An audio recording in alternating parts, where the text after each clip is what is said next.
We continue with sociology. We have social control, conformity, and resistance. So we're starting with social control. When we talk about social control simply involves the use of social pressure by parents, family, authority to ensure that the society is conforming.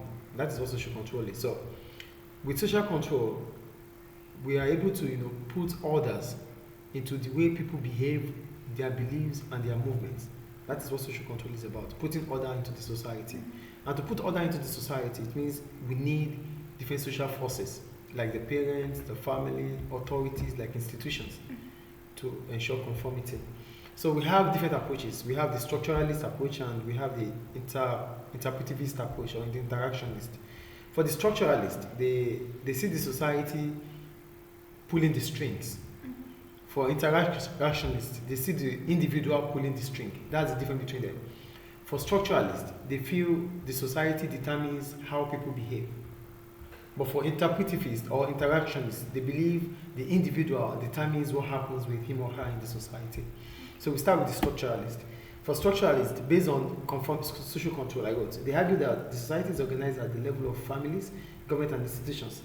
These are the things that influence people's behavior in the society. So for structuralists, they believe that individual behavior within the society is strictly on how the institutions are being run, how the parents, through primary socialization, put this child into integration, or how the institutions are built to ensure that people are conforming. So that is about the structuralist. So they believe whatever behavior an individual takes, it's because the society wants it that way.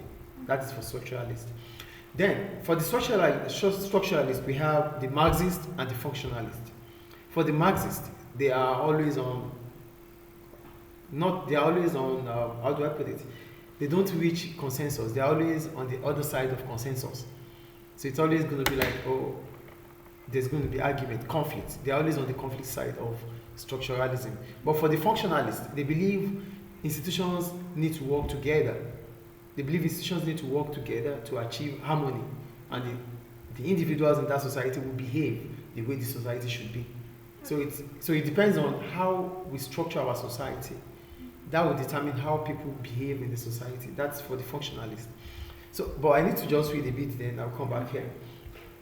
So the two main theories in sociology are functionalist and Marxist, which I'm just going to explain now. For the functionalist, they believe that the society is structured based on the harmony between social forces like the family, the institution, the parents, that they need to work together.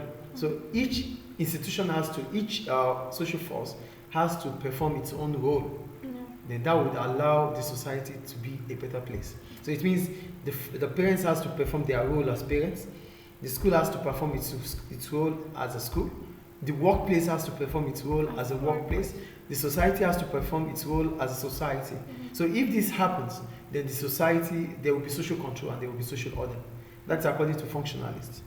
But for the Marxists, for them they claim that the capitalists create an invisible system. Why do we call it invisible system? We call it invisible system because the capitalists, those that own property, those that own land, they ensure that workers are separated from owners. Yeah. So for capitalists, they believe that society needs class. So they make sure that whatever you do is in line with your class.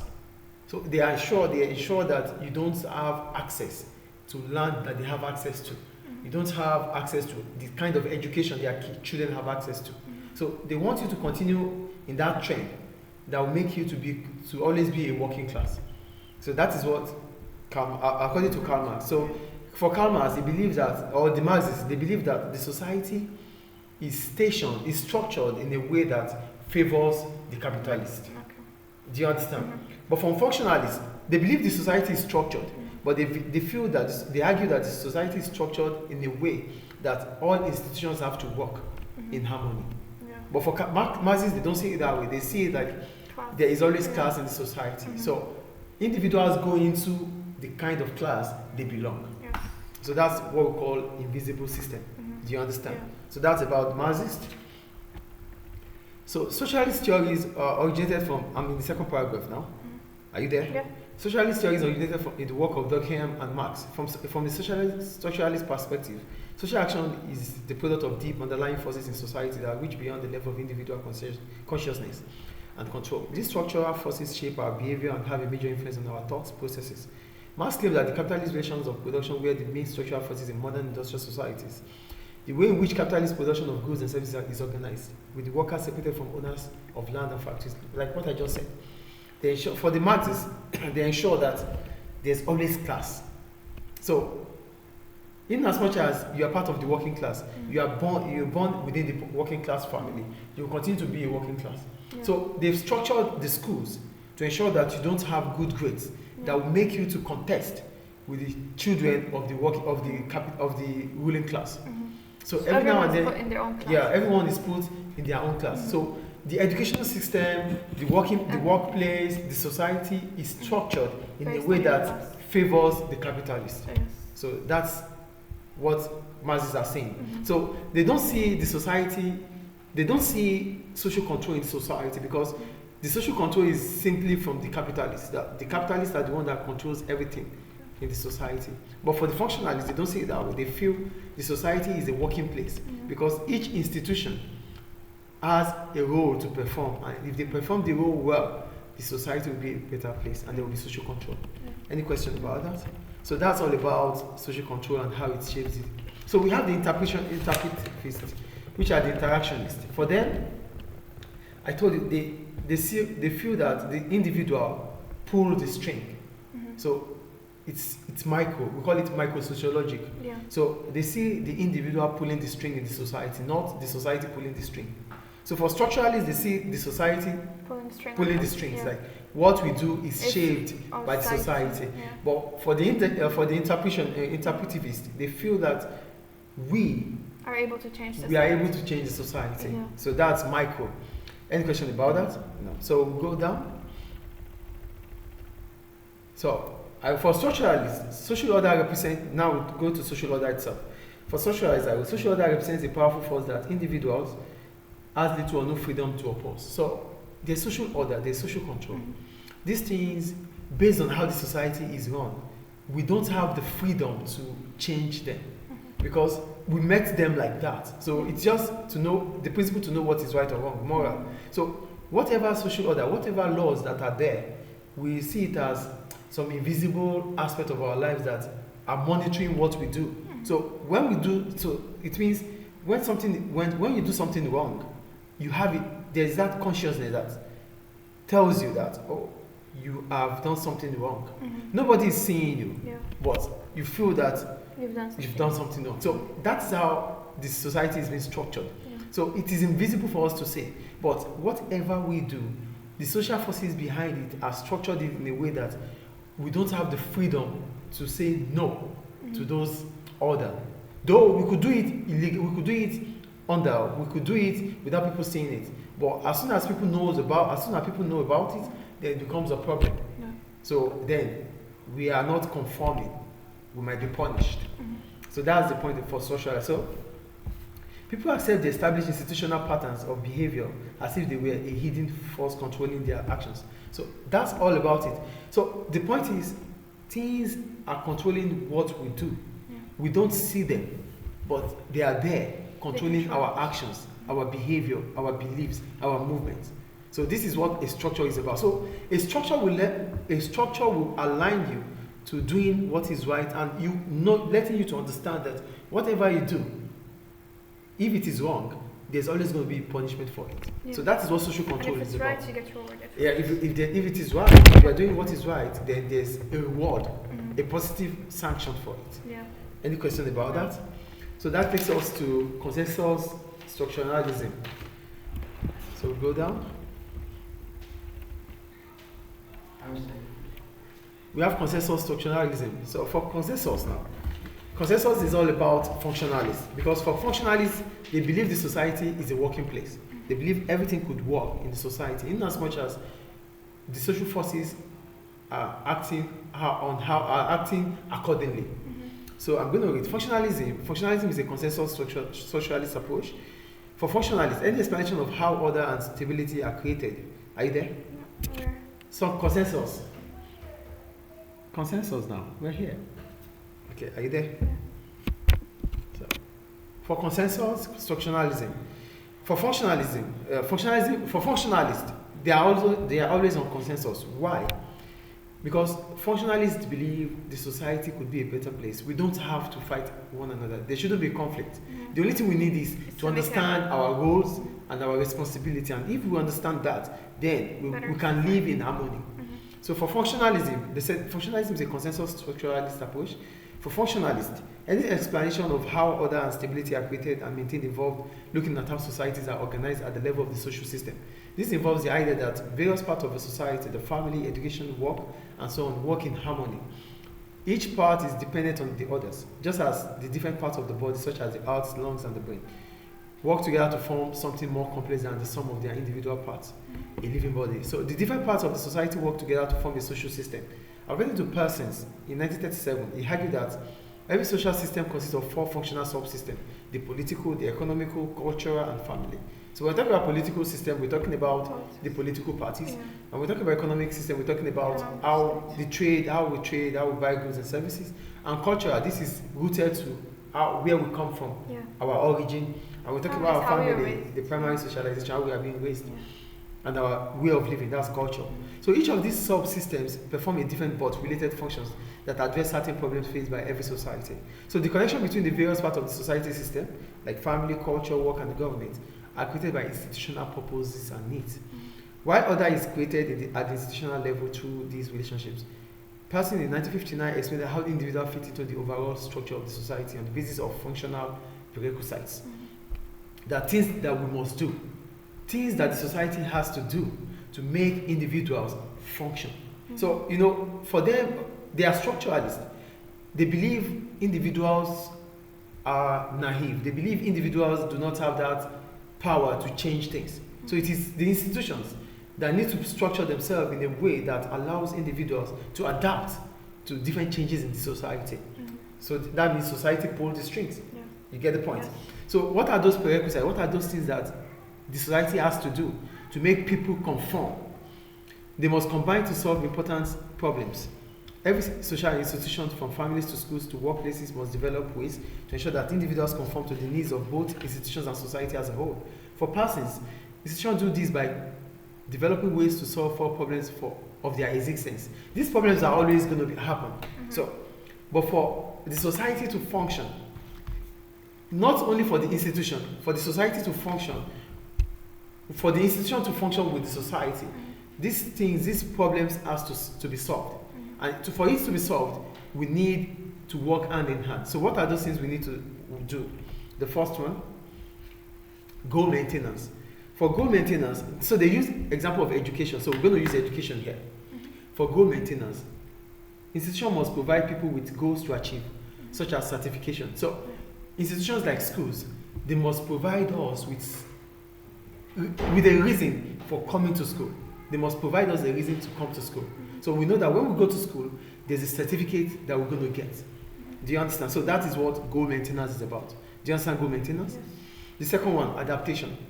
We're talking about adaptation. We're talking about cooperation. People need a cooperative environment. So sometimes I want the class to be in decorum. Why do I want the class to be in decorum? I cannot function well as a teacher if the class is noisy. Do you get the point? So we need a classroom environment, and for it to be a classroom environment, the students must conform. The students must understand that the teacher is speaking and they have to listen. So that is part of what we should do as a functioning society. So it means the school must ensure that students understand the importance of being in the classroom. That's the function of the school. That's adaptation. You get adaptation? Yes. And the third one is integration. For integration, are you there? Yes. For integration, people must have a sense of belonging. You must believe that you are part of the society. So as a student, you must not just pass through the school must pass through you. Yes. Do you get the point here?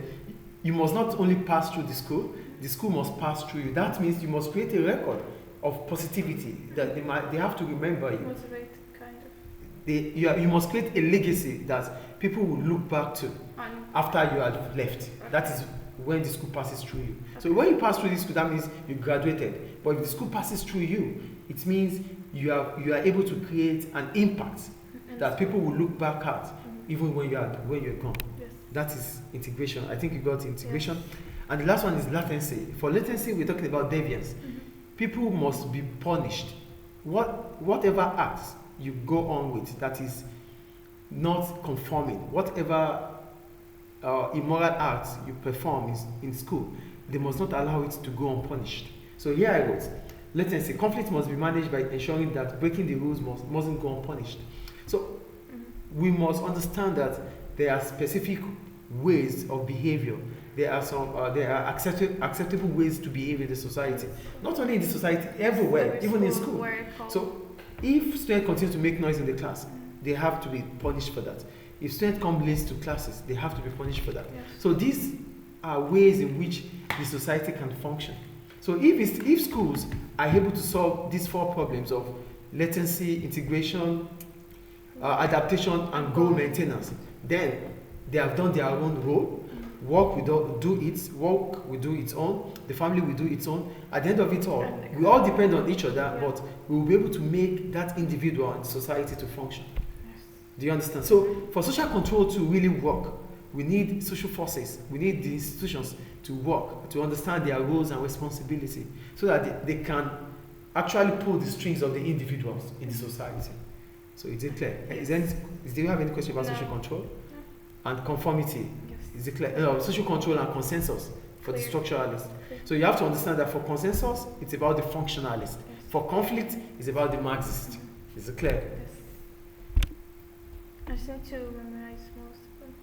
Okay, good. So we have that. We're going to social system.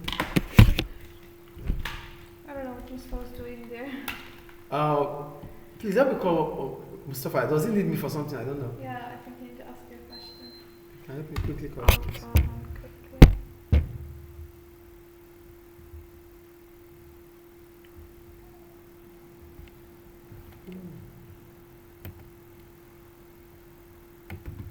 Social system. Are you there? For social system, we're talking about a group of individuals or institutions that have combined together to make this society a functioning place. We call it social system because they are a group of individuals or institutions that have come together to ensure that they are able to create a functioning society. Do you get what social system is here? A group of people or individuals or institutions that have come together to ensure that the society becomes a functioning one. That's social system. So we have different social systems, but we call them subsystem because they are a system inside the system. You get it? So we start with the cultural subsystem. Are you there? For cultural subsystem, I wrote, it exists to solve the problem of integration. That is making people feel that they have things in common with the society. So there's culture. Culture is the way of life. So there's need for a system to be able to allow us to ensure that we understand that we are part of the society. So how do we become part of the society? We need a system that will assure us, that will give us assurance that we are part of that society. So that system is called the cultural subsystem. It talks about the way of life, but it is existing because there are problems about people understanding why they have to be part of a culture, part of a society. So the system would elaborate, would allow us, will notify us, will enhance us, will give us meaning to the society, that we should be part of it. So it allows us to feel that we have something in common with that society that we have. So if not, then it becomes difficult to integrate in that society. We won't be able to, because we will find ourselves different from the society. But with the culture, with our way of life, we will understand that this society that we have something in common with that society. That is cultural subsystem. It's part of the social system. So the first one is cultural subsystem, which talks about the way of life and why it becomes important for us to understand that we have something in common with the society. The second one is economic subsystem. For economic subsystem, it's in existence. It exists because of our physical survival. When we talk about physical survival, that means things that our living depends on, like food, clothing, shelter, trade, buying and selling. So the economic subsystem works on that. It's also part of the social system. The third one is political subsystem. For the political subsystem, it talks about how the society is being governed. Without the political subsystem, without having someone to lead us.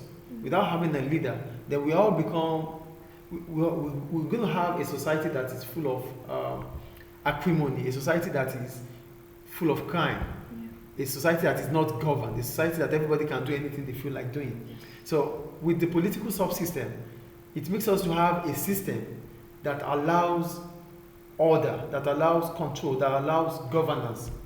So how do we go about this governance? Through political parties. So we have a political party that allows us to be part of that party, to carry on election, to elect our leader. So the political subsystem allows governance in the society. So the first one is cultural, which allows us to know that we have something in common with our society. The economic subsystem is about the physical aspect of the society, our living, how we live, what we eat, what we put on, what we wear, how we live. That is the economic subsystem. What we sell, what we buy. Then the political subsystem talks about the governance of the society. And governance is about how to know what, when, and how. That is politics, the political what, the type of allocation of resources, when, the time to allocate these resources, and how, the process to allocate these resources. All these things are politics, and it has to come through the political subsystem. And the fourth one is family subsystem. For the family, we're talking about how the child is being raised through the primary socialization to become a functioning, grown adult in the society. Because if you are being raised, you are not just being raised for your father or mother, you are being raised to represent them outside there in the society. So I'm here right now. I have my surname, Adebayo, that's my surname. So I'm representing my parents, my dad, my mom. Whatever I'm doing now is a reflection of how they raised me. So that's what the family subsystem will do. Yes. I think they are clear. So that's all about social system. Any question about it? No.